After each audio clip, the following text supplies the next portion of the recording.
Bonsoir, il est avocat au barreau de Kinshasa-Gombe.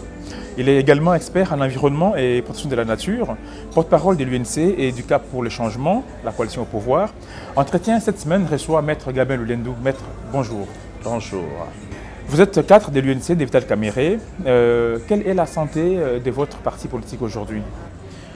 L'Union pour la nation congolaise, parti dont je suis le porte-parole adjoint, se porte merveilleusement bien.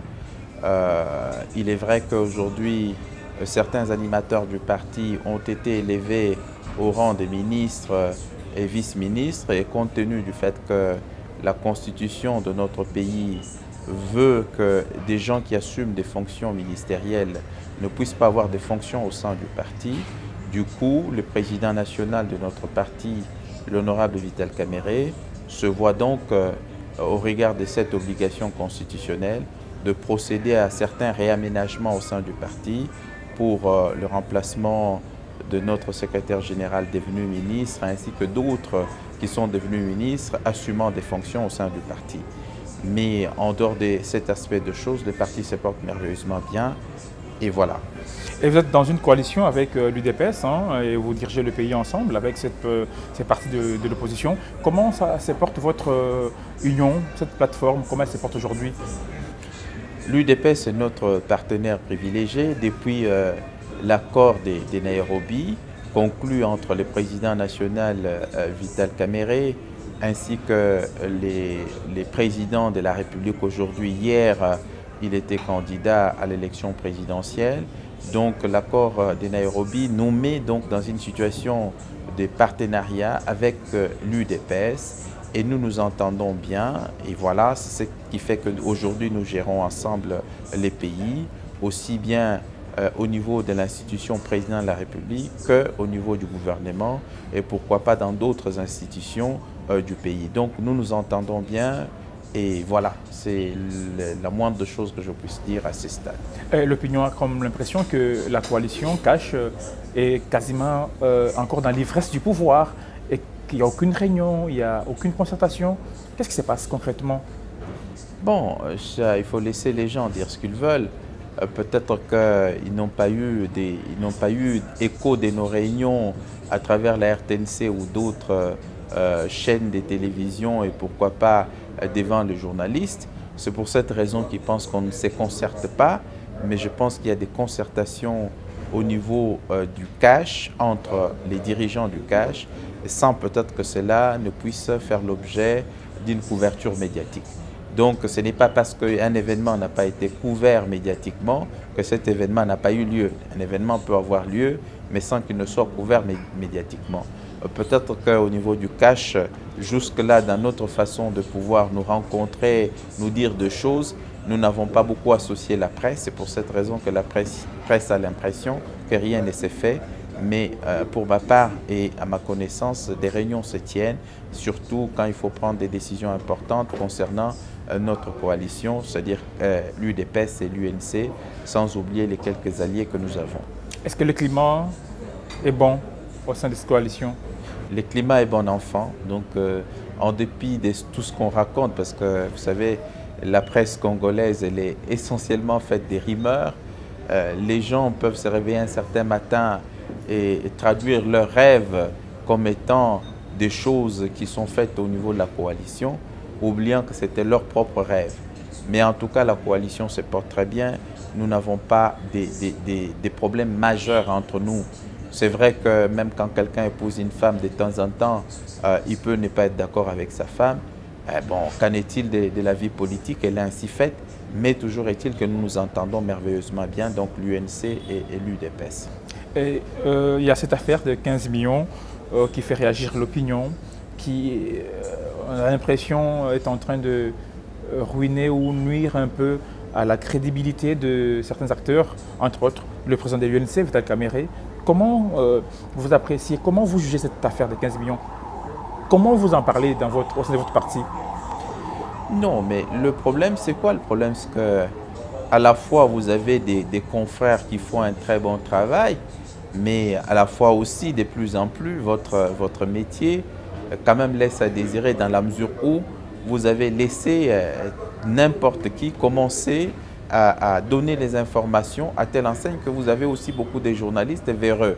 Vous avez des journalistes de qualité qui font un travail avec toute la conscience professionnelle, mais vous avez aujourd'hui aussi des journalistes qui se font payer la nuit pour salir quelqu'un la journée, etc. En ce moment-là, on sent qu'il n'y a pas assez de professionnalisme et c'est souvent choquant lorsqu'on assiste à des choses comme ça. Imaginez, l'inspection générale des finances procède bien évidemment à un travail concernant les 15 millions qui constituent la décote pour le compte de l'État. Cette inspection générale des finances rend son rapport, un rapport qui n'est pas assez volumineux. Connaissant la faiblesse des Congolais, parce qu'il faut reconnaître que beaucoup de Congolais n'aiment pas lire, la paresse qui nous caractérise fait que la plupart des gens souhaitent suivre ce qu'on dit, mais sans qu'ils aient la possibilité de chercher les documents en question pour les lire. Et pourtant, c'est un rapport seulement de 9 pages, il n'est pas assez volumineux pour que les gens puissent avoir une telle paresse. Il suffit seulement de prendre les rapports qui ont été rendus publics par l'inspection générale des finances pour connaître le contenu de ces rapports, au point de se poser la question, mais ce qui a été dit en indexant l'honorable Vital Kamerhe comme étant celui qui a dû prendre les 15 millions de dollars est tiré de quel document? Et pourtant, le document officiel existe. Et dans ce document, nulle part il n'est fait mention du fait que l'honorable Vital Kamerhe a dû toucher les 15 millions de dollars. Quand vous lisez les rapports, qui est un rapport de 9 pages, et d'ailleurs je pense que vous l'avez lu, au cas où vous ne l'avez pas lu, je les mettrai à votre disposition. Comme ça, vous allez mettre aussi ces rapports à la disposition de tous ceux qui nous suivent, tous vos téléspectateurs. Vous allez vous rendre compte que dans ces rapports, il est dit qu'il y a 15 millions de dollars qui ont été versés dans le compte du comité de suivi des prix des produits pétroliers. Le comité de suivi des prix des produits pétroliers, c'est une structure qui relève du ministère de l'économie. Et cet argent est entré dans ce compte-là sur demande du ministre des Finances faisant l'intérim, qui faisait également l'intérim du ministre de l'économie. Il demande au gouverneur de la Banque centrale pour que, au niveau de la Robank, au niveau des FBN Bank, on puisse retenir la décote de 15%, ce qui représente 15 millions, et que cet argent soit versé dans le compte du comité de suivi des produits, comité de suivi des prix des produits pétroliers. Ce qui a été fait, parce que les 10, l'honorable Vital Kamerhe avait écrit une lettre à la Robank demandant que cet argent puisse être versé dans le compte du comité de suivi du programme du président de la République. C'est le programme des 100 jours. Ça, on est là le 10 mai 2019.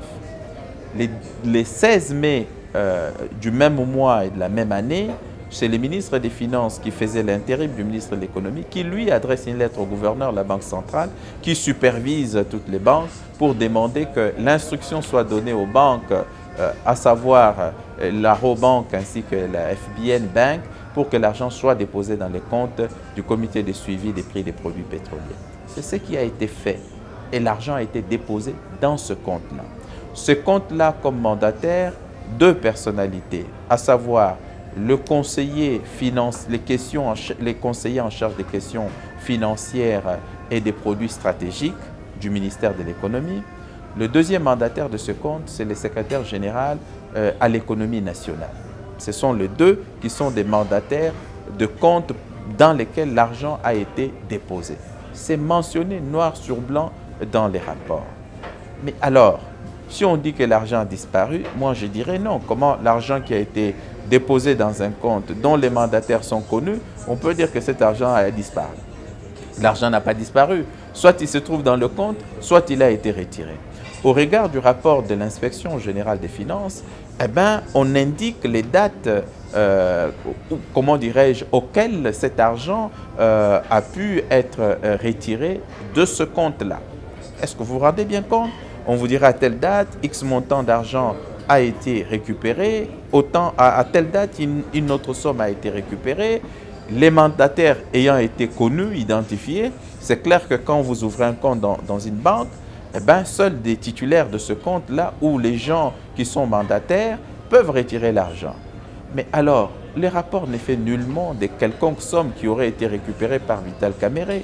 Le seul fait de demander que l'argent soit déposé dans un compte du comité de suivi de produits et commandes, comité de suivi du programme du chef de l'État, sans que cet argent ne soit déposé et qu'il est avéré que l'argent a été déposé dans un autre compte dont il n'est ni titulaire ni mandataire. Pour l'argent qui a été déposé dans un compte, les ministres de l'économie connus, les mandataires connus, pourquoi a-t-on, si l'argent a disparu, pourquoi a-t-on indexé Vital Kamerhe comme ayant retiré cet argent-là ou l'ayant détourné? Alors que ceux qui gèrent ces comptes-là étaient connus. Pourquoi n'avoir pas d'abord indexé ceux qui sont censés, ou en tout cas ceux qui ont géré cet argent-là au niveau du ministère de l'économie? Pourquoi l'avoir cité s'il n'y a pas l'intention de pouvoir nuire? Merci de suivre Entretien. Nous vous annonçons que vous pouvez poser des questions à nos invités en nous envoyant vos questions par WhatsApp, des vidéos par WhatsApp, et nos invités vous répondront. Aujourd'hui, nous avons deux questions, Maître Gabin, qui viennent des internautes, des compatriotes, un en Afrique du Sud et un à Lubumbashi. Et nous vous convions à suivre les questions et ils attendent de vous des réponses.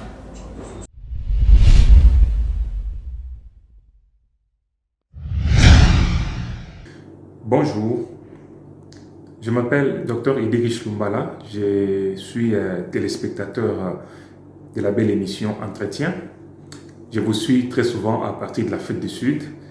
Je voudrais intervenir aujourd'hui dans cette émission pour poser deux petites questions à notre invité du jour, Maître Gabin Lulendou de l'UNC et proche du président Vital Kamerhe.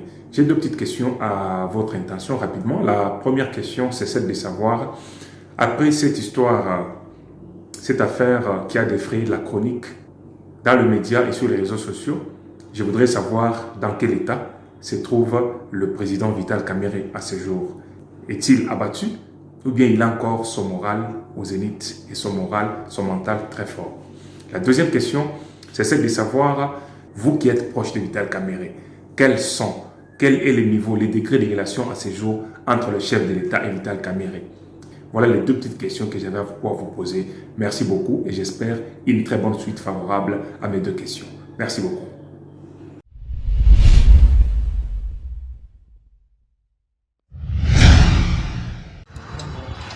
Bonjour, c'est Serge, j'interviens à partir de Lubumbashi. Monsieur Gabin, j'avais au moins des préparations pour vous. La première, je voulais un peu savoir comment se sentez-vous dans le camp de l'INC après que l'autorité morale soit citée dans l'affaire des 15 millions qui fait vraiment trop de vises sur le net et aussi les médias tant nationaux qu'internationaux. La seconde serait de savoir, selon l'accord de Nairobi, le président Félix serait entendu avec le président Vital pour que, après avoir soutenu un seul candidat pour l'élection qui venait de se passer en 2023, lui, le président Félix, devrait aussi soutenir le président Vital.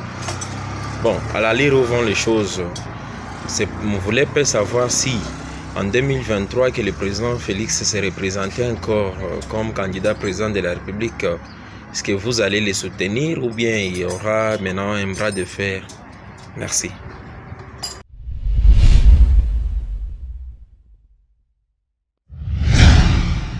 Maître, vous avez suivi les questions de nos internautes. Quelles sont vos réponses? Je recommence avec notre compatriote Lumbala qui est en Afrique du Sud. Il a posé deux questions. La première question, c'est les morales du président national de l'UNC après cette histoire qui a défrayé la chronique, l'histoire des 15 millions de dollars. Et la deuxième question, c'est un rapport sur l'état des relations entre le président de la République et son directeur de cabinet.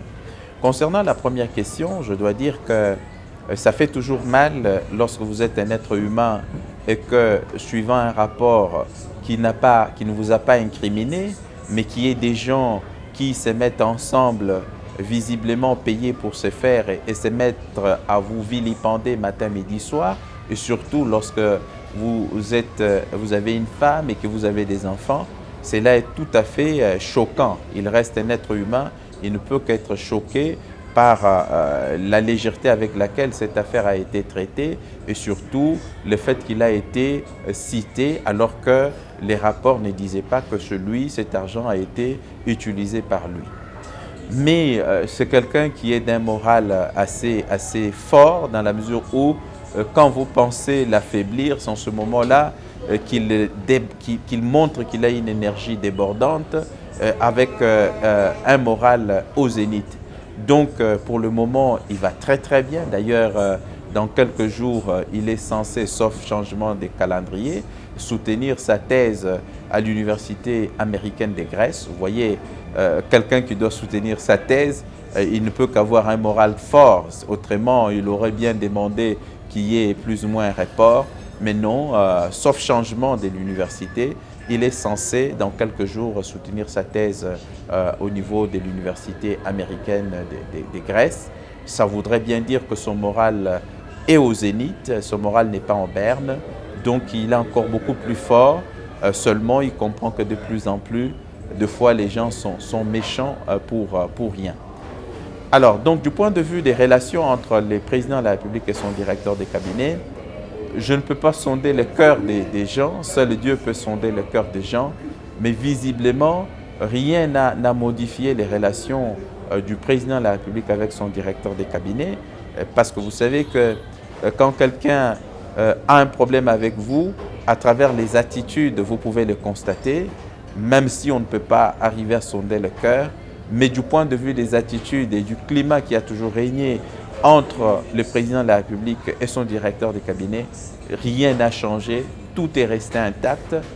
Il continue à se faire confiance, il continue à parler comme d'habitude, il continue à se voir comme d'habitude, il continue bien évidemment à collaborer comme d'habitude. Donc aucun indicateur, aucun élément aujourd'hui n'indique qu'effectivement cette relation a été entamée du fait de cette affaire. C'est la confiance totale. D'ailleurs, le porte-parole du président de la République l'a si bien dit en disant « le président continue à faire confiance à son directeur de cabinet ». Maintenant, concernant la question de notre compatriote Serge de Lubumbashi, il a posé la question de savoir au niveau de l'UNC ce que nous ressentions après cette histoire de 15 millions qui a défrayé la chronique.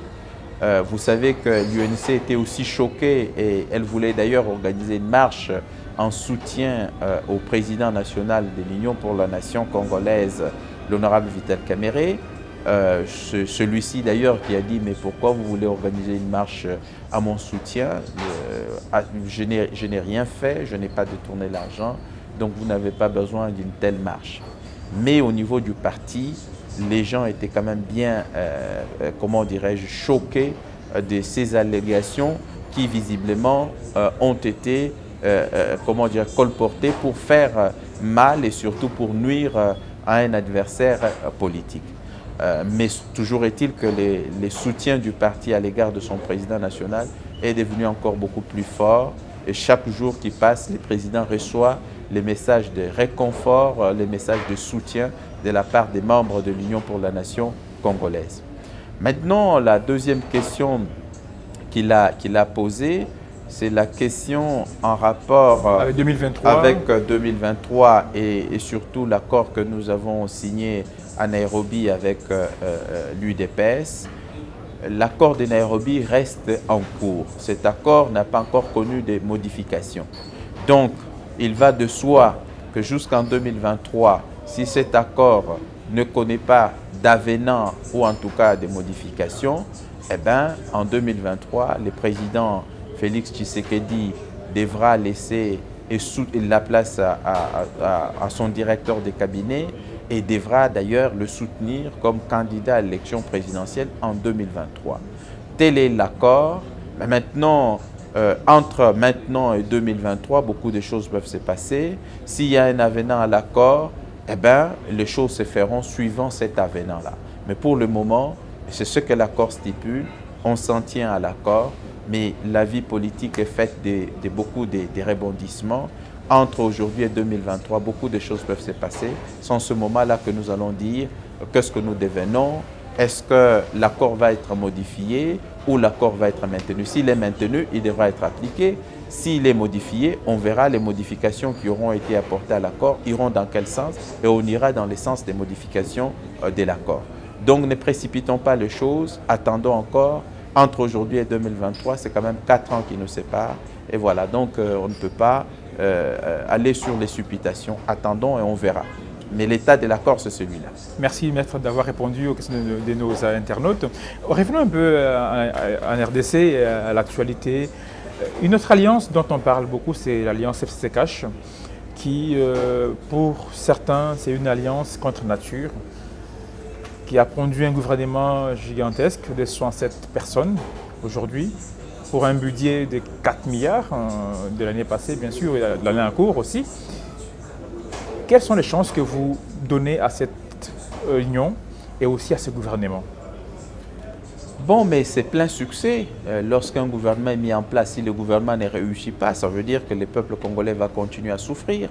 On met en place un gouvernement pour régler le problème des Congolais et des Congolaises. Donc, en tant que Congolais, on veut tous les succès possibles à ce gouvernement. Parce que si le gouvernement réussit, eh bien, le problème des Congolais, trouveront des réponses. Mais si le gouvernement échoue, ça veut dire que la misère des Congolais va encore s'accentuer ou va encore continuer. En tant que Congolais, je ne peux pas souhaiter que nos frères, nos sœurs soient dans une situation de misère incroyable et indescriptible. C'est pour cette raison que l'Union pour la nation congolaise, qui fait partie de ce gouvernement, à travers aujourd'hui son porte-parole adjoint, je ne peux que souhaiter plein succès à ce gouvernement et surtout, on veut que ce gouvernement réussisse. Bon, maintenant, on dit une coalition contre nature, mais est-ce que devant deux mots on souhaite le moindre? Est-ce qu'il y avait mieux à proposer pour une situation après les 30 décembre 2018? Est-ce qu'il y avait mieux à proposer? Les élections ont été organisées, ces élections n'ont pas été parfaites, il y a eu quand même de problèmes, et surtout en ce qui concerne les élections législatives nationales et provinciales. Mais malheureusement, les institutions de la République, à travers le cours des tribunaux, ont pu dire que ces élections ont pu trancher les litiges et en tant que républicains, on ne peut que se soumettre aux décisions judiciaires. Et devant une telle situation, ceux qui disent que cette alliance est une alliance contre nature, si eux étaient à la place du président de la République, qu'est-ce qu'ils auraient bien proposé au président de la République? Ils ont dit qu'ils devraient dissoudre le Parlement. Non, mais on ne peut pas dissoudre les parlements avant une année. Donc vous demandez au président de violer la Constitution. Non, que eux, leur aurait dissous le Parlement. Non, non, mais comment, par quel mécanisme? En violation de la Constitution. Et ça veut dire que quelqu'un qui est au pouvoir pour violer la Constitution n'a pas encore compris que ces décisions, une violation intentionnelle de la Constitution peut conduire à la destitution du président de la République. Et surtout, quand on veut un état des droits, la Constitution est, comment dirais-je, supérieure à la volonté du président de la République. Parce que le président de la République prend des ordonnances. Les ordonnances, ce sont des actes, comment dirais-je, administratifs. Et ces actes, leur validité tient au respect de loi de la République et à la Constitution. Donc celui qui pense que par une ordonnance, il marcherait sur une Constitution qui lui est supérieure, eh bien, s'inscrit peut-être dans les cadres d'une monarchie absolue, et non dans les cadres d'une république, parce que la république, c'est la soumission des actes des autorités par rapport aux lois et à la constitution de la République. Donc, on se retrouvait devant une situation telle que, soit on devait accepter la cohabitation, ou alors on devait accepter la coalition. La cohabitation signifie des gens qui ont géré les pays pendant 18 ans avec un bilan catastrophique. Il faut leur laisser la gestion du pays pendant 5 ans, et en 2023, demander des comptes au président de la République qui a été élu au suffrage universel direct. On a dit non. Devant deux mots, on souhaite le moindre mal, ce serait la coalition, en disant gérons ensemble pour que nous puissions nous surveiller pour l'intérêt supérieur de la nation, de telle sorte qu'effectivement, nous puissions avoir plus ou moins de choses à dire aux Congolais par rapport à notre gestion. Et je pense que toute personne raisonnable opterait pour la coalition, même si nous savons que la gestion de nos amis du FCC n'a pas été bonne. Mais maintenant, hier, la gestion n'a pas été bonne. Le président de la République qui a été élu veut le changement et ils ont signé les codes de bonne conduite. C'est à eux de montrer qu'ils sont prêts à changer et qu'ils sont prêts à travailler pour l'intérêt supérieur de la nation. Ceux qui ne vont pas travailler pour l'intérêt supérieur de la nation, aussi bien dans les rangs du CACH que dans les rangs du FCC, il faudrait bien évidemment qu'ils puissent être soit chassés du gouvernement, mais s'ils commettent en même temps les actes répréhensibles, eh bien, que la justice fasse son travail en s'occupant des gens qui commettent les actes puni par la loi. On va chuter par la visite du chef de l'État en Belgique, à Bruxelles. Il y est encore.